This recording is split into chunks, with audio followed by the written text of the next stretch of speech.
Fala pessoal, tudo bem? Então, provavelmente você já deve ter ouvido aquela frase: procedimento RNAV com MDA é considerado um procedimento de não precisão, já aquele que tem DA é de precisão. Então, será que essa frase está correta?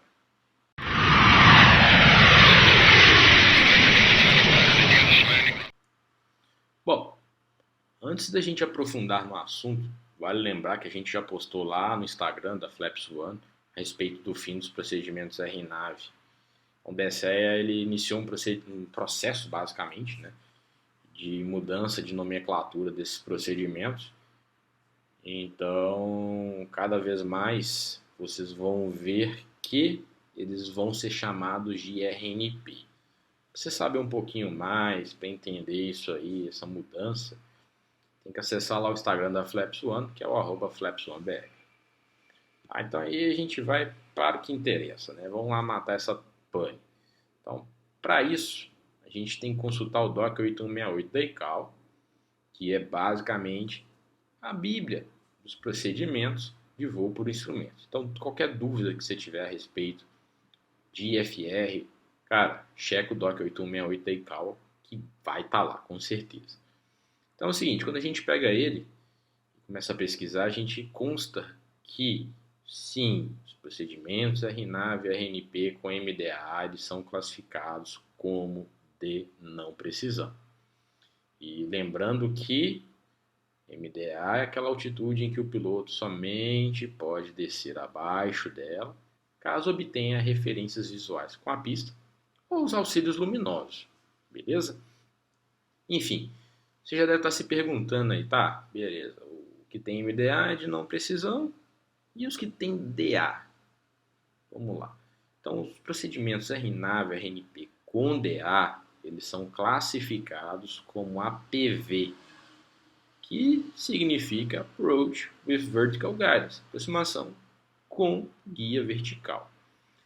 Essas aproximações APVs, esses procedimentos APVs, eles basicamente vão utilizar os sistemas da aeronave para criar uma trajetória lateral específica, que é chamada de neve, e uma rampa vertical a partir de dados barométricos. Por isso, esses procedimentos eles estão associados ao termo barovineve.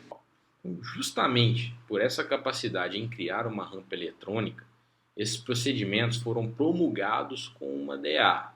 Interessante, né? Mas aí você já deve estar se perguntando assim, bom, eu já fiz esse procedimento, já vi fazer, me falaram, e ele é praticamente um ILS, né? Mas por que, que ele não vai ser classificado como de precisão?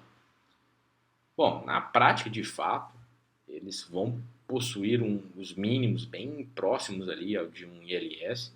A aeronave vai ser bem cravadinha, vai ser bem alinhada com a pista e também na rampa. Só que é o seguinte, ó, por causa das imprecisões inerentes aos altímetros barométricos, combinados com a performance específica dos modos de navegação utilizados, fazem que esses procedimentos sejam menos precisos que os sistemas de aproximação por precisão. Então, é até um dos motivos que aí você vai encontrar nas cartas de aproximação a informação que eles não podem ser realizados em temperaturas abaixo de X graus Celsius ou acima de Y graus Celsius para sistemas que não fazem uma compensação de temperatura. Tranquilo? Dá para acompanhar até agora? Bom, importante também falar que a porção lateral desses procedimentos APV, Barovineve, eles vão utilizar os critérios de um RNAV e de um RNP de não precisão. Porém, é o seguinte, ó, esses procedimentos eles não possuem FAF, tá? E sim FAP, Final Approach Point, e o MAPT, que a gente vai encontrar nos procedimentos de não precisão, ele vai ser substituído por uma DA, que vai variar, obviamente, de acordo com a categoria da aeronave. Perfeito, então. Só para finalizar essa história aí, né, em alguns casos, algumas aeronaves, elas conseguem, vamos dizer assim, fazer um procedimento RNP-RNAV de não precisão como se fosse um APV. Como assim, cara? Que viagem é essa?